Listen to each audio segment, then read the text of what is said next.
नमस्कार, पायनियर देख रही हैं आप और मैं हूं आपके साथ कृष्णा। तो चलिए नजर डालते हैं देश दुनिया की अब तक की कुछ बड़ी खबरों पर।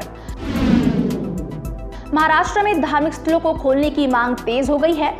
बीजेपी कार्यकर्ताओं ने अपनी मांगों को लेकर मंगलवार को मुंबई में प्रदर्शन किया। इसके अलावा शिरडी में साधु संत अनशन पर बैठे। वहीं राज्यपाल भगत सिंह कोश्यारी ने सीएम उद्धव ठाकरे को चिट्ठी लिखी।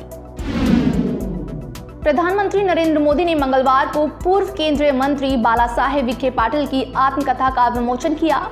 कृषि व सहकारिता के क्षेत्र में उनके योगदान की सराहना करते हुए कहा कि उनकी सरकार आज किसानों को अन्नदाता की भूमिका से आगे ले जाकर उद्यमी बनाने की ओर प्रयास कर रही है। दिल्ली में हवा की गति कम होने और तापमान कम होने के चलते प्रदूषक तत्वों के हवा में जमा होने के कारण राष्ट्रीय राजधानी दिल्ली में वायु गुणवत्ता मंगलवार सुबह बहुत खराब श्रेणी में पहुंच गई। इस मौसम में पहली बार हवा की गुणवत्ता इतनी खराब हुई। देश में कोरोना वायरस संक्रमण के दैनिक मामलों की संख्या कम होकर 60,000 से नीचे आई। पिछले 24 घंटों में देश भर में कोविड-19 के 55,342 नए मामले सामने आए, जिसमें संक्रमण के कुल मामले बढ़कर 71,75,880 तक पहुंच गए और ठीक हुए मरीजों की संख्या 1,62,000 के पार हो गई है।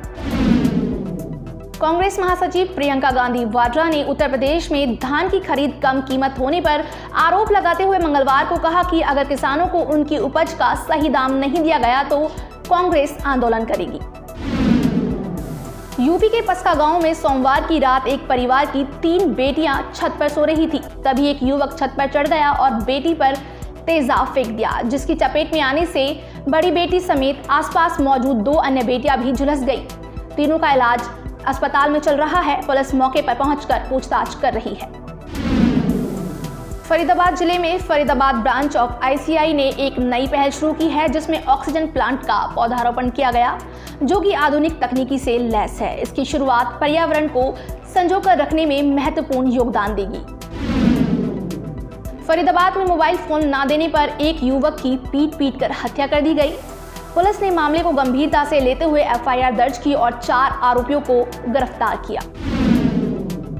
सुशांत सिंह राजपूत की मौत के मामले में एक्टर को इंसाफ दिलाने के लिए सुशांत की बहन श्वेता सिंह कीर्ति ने फैंस के साथ मिलकर मन की बात प्रधानमंत्री नरेंद्र मोदी तक पहुंचाने का फैसला किया।